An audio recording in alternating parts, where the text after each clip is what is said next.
Hi, I'd like to say a very big thank you to our participants and attendees at our Positively Alive What Would You Change event last night in Waterloo.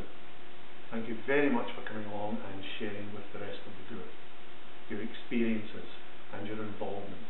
They're very much appreciated. Thank you very much. Now, just in the back of that, last night we talked about a number of things. We looked at goal setting, possible ways forward for a number of our participants.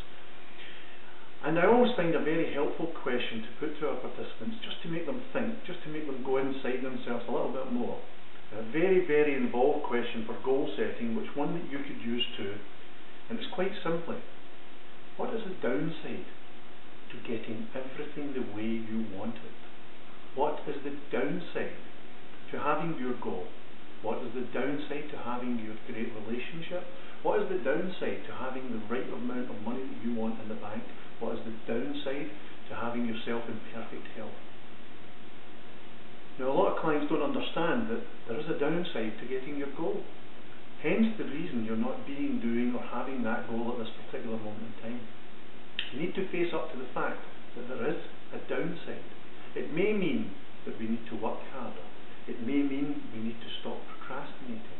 It may mean we need to become more responsible with our way forward, with our thoughts, with our time.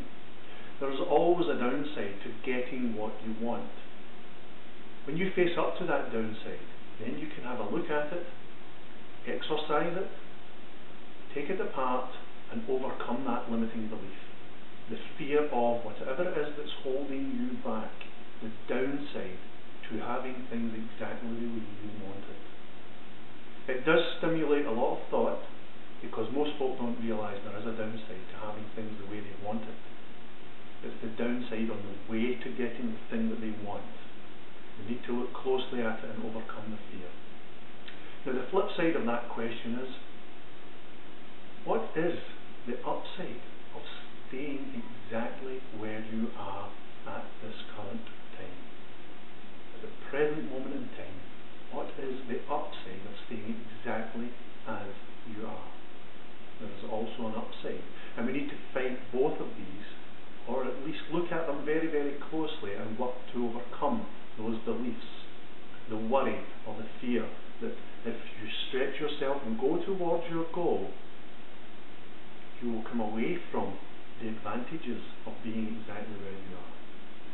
So, for example, the upside of staying exactly where you are is that you might not need to try too hard. You can waste some more time. You can step back and be responsible. You don't need to take the course that you said you would take. You don't need to save money. You don't need to make up a financial plan. So that's the upside of staying exactly where you are.